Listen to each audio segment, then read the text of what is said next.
Good morning, everyone. It's Nicole Malliotakis. I'm here in Washington, D.C., and I'm feeling great this morning. And I know that last night's election, some people have some mixed feelings, but I'll tell you why I'm feeling so great today and why I think this is a great day for the Republican Party.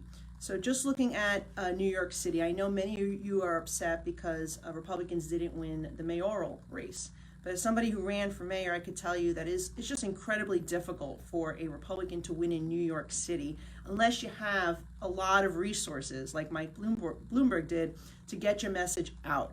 But what I'll say is there's an underlining silver lining here. And number one, it's that in a couple of months, Bill de Blasio will no longer be mayor.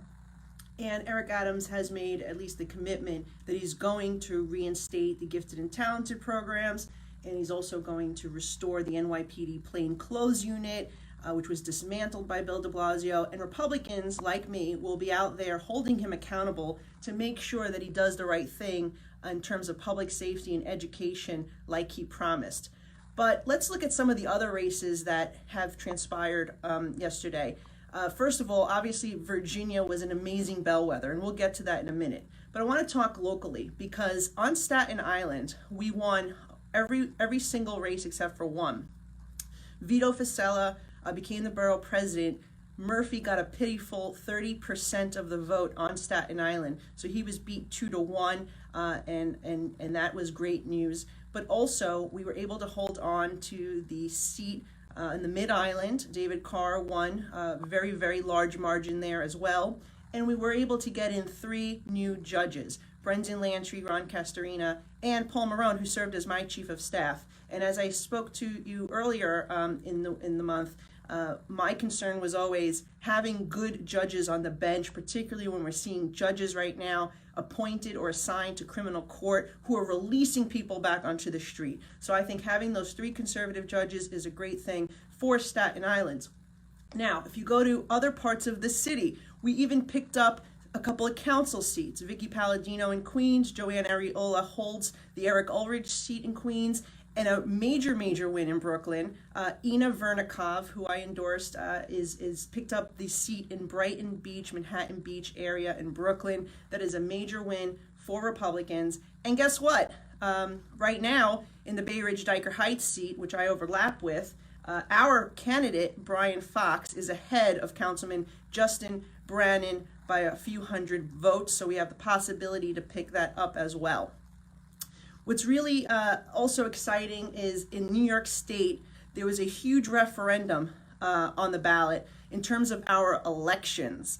And as I mentioned in a video a couple of weeks ago, this is an important issue because Democrats in Albany were attempting to further gerrymander the districts in the state legislature and in Congress.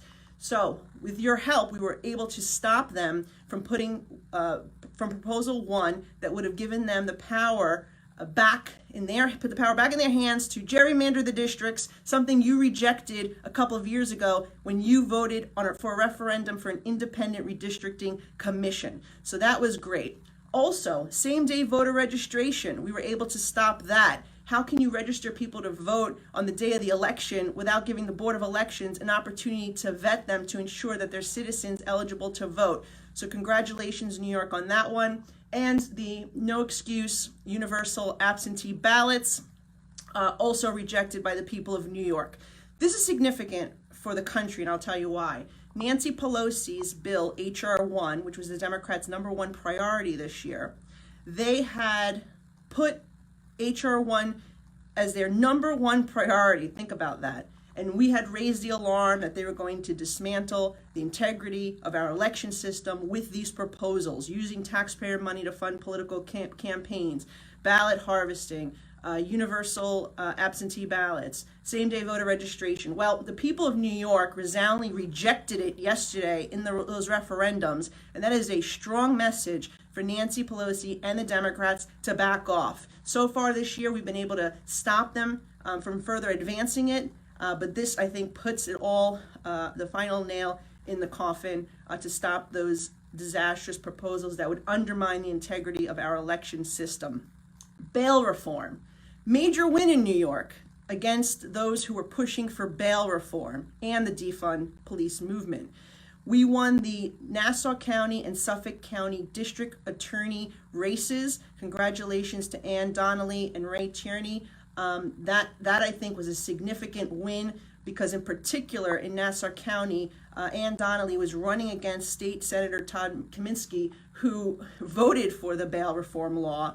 And his rejection, I think, sends a message throughout the entire state. It also looks like we flipped the Suffolk County legislature, and Bruce Blakeman will take the county executive spot in Suffolk. So it was an amazing night for Republicans in Suffolk County, and congratulations to them. Now, in Buffalo, a major loss for AOC, for Senator Chuck Schumer, for Senator Gillibrand, Elizabeth Warren, Bernie Sanders, the little socialist clan. Major loss to them. Socialist candidate had defeated, India Walton had defeated Democrat Mayor Byron Brown in the primary.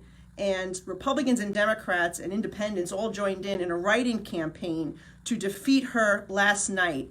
This was a major win against the socialists, so too bad for them. But also, one last thing I want to point out, if you look at Minneapolis, when we're talking about the defund the police movement, Ilhan Omar had been pushing the ballot initiative that would dismantle and replace the police department in Minneapolis, and the people of Minneapolis rejected that as well. So all across the country, I'll say Republicans did extraordinarily well.